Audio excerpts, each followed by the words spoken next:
ئایا کە دوعات کردووە بۆ ماڵی حەڵاڵ و دەوڵەمەندی مەبەستت ئەوە بوو وەکو خێرەومەندێک بۆ ئیسلام بژی، مەبەستت ئەوە بۆ چەند خێرت بینیوە ئای خۆزگە منیش دەستم پڕ بوویایە وەکو فڵان کەس مزگەوتێکم دروست کردایە، وەکو فڵان کەس بیری ئاوێکم لێدایە، وەکو فڵان کەس قورئانێکم لە مزگەوتدا دانایەوە، وەکو فڵان کەس لە بنکەیەکی فێربوون و حیفزی قورئان و تەدەبور لە قورئاندا بەشداریم کردایە و منداڵی ئەو خەڵکە هاتایە فێری قورئان بووبوویایە. خوای گیان خۆزگە لە خۆم و ماڵ و منداڵم شتێک زیاد هەبوویایە لەم خزمەتی ئیسلامەدا بەکارم بێنایە.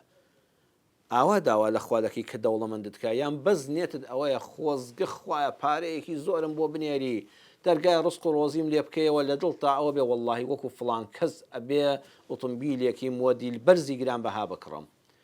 بیری ئەوە دەکەیتەوە یەکسەر بەخوا خانووەکەم پێویستە وەکو فڵان کەس و فڵان کەس کۆشک بێ کە میوانم هات سەریان سۆڕ بمێنێ لەسەر قەنەفەکانم کە دانیشتن بڵێن باشە ئەوە چییە ئەم ماڵە ئەم کەلوپەلە ئەم گرانبەهایە ئەم ڕازاوەیە خەڵک سەری سۆڕ بمێنێ. ئایا مەبەستت ئەوەیە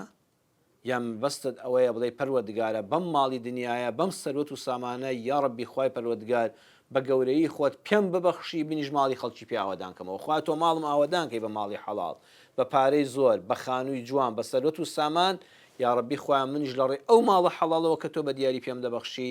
من لەدونکە لە فەزلی تایبەتی خۆتەوە یا ڕەبی خوا بتوانم ماڵی خەڵک ئاوادانکەمەوە ماڵی خەڵک لە هەژاری ڕزگارکەم فرمێسکی خەڵک بکەم بە زەردەخەنە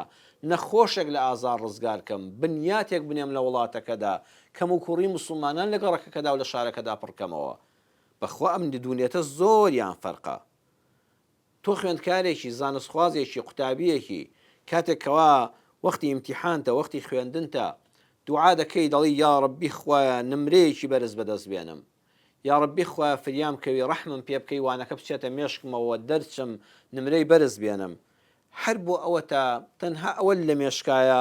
ئەنجا کە نمرەکەم بەرز بوو لە کۆلێجێکی بەرز وەردەگیرێم لە کۆلێجی پزیشکی ئەندازیاری یاسا ئەمجا لە دواییدا ئەوە تەعیناتی مسۆگەرە موچەی باشی هەیە بڕوانامەکەی لە هەموو شوێنێک دەیخوا لە هەموو شوێنە کارم دەست دەکەوێ هەر بۆ ئەمە دوعا دەکەی هەر ئەمانە لە بەرچاوە یان دەڵی یا ڕەبی خوایە بەم عیلم و بەم شەهادەیەم ببمە خزمەتکاری دینەکەت یا ئەڵڵا دەمەوێت خزمەتی دینەکەت بکەم خزمەتی پەیامەکەت بکەم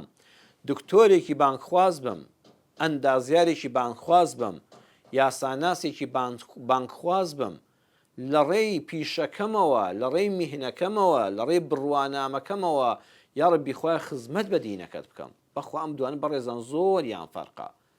ئێستا زۆر خەڵکەیە کە تەلەبەی و دوعا دەکات بەس بیری لای ئەوەیە کە دەرچم نمرەکەم لە پۆلی 12 بەرز بێ کۆلیجەکە بەرز بێ لەکوێ معاشەکەی زۆرە لەکوێ تەعیناتی مسۆگەرترا لەکوێ دواڕۆژی زۆرترە لەکوێ هەلی کارم دەست دەکەوێت من ناڵم ئەمانە خراپن ئەمانە هەموو حەقی خۆتن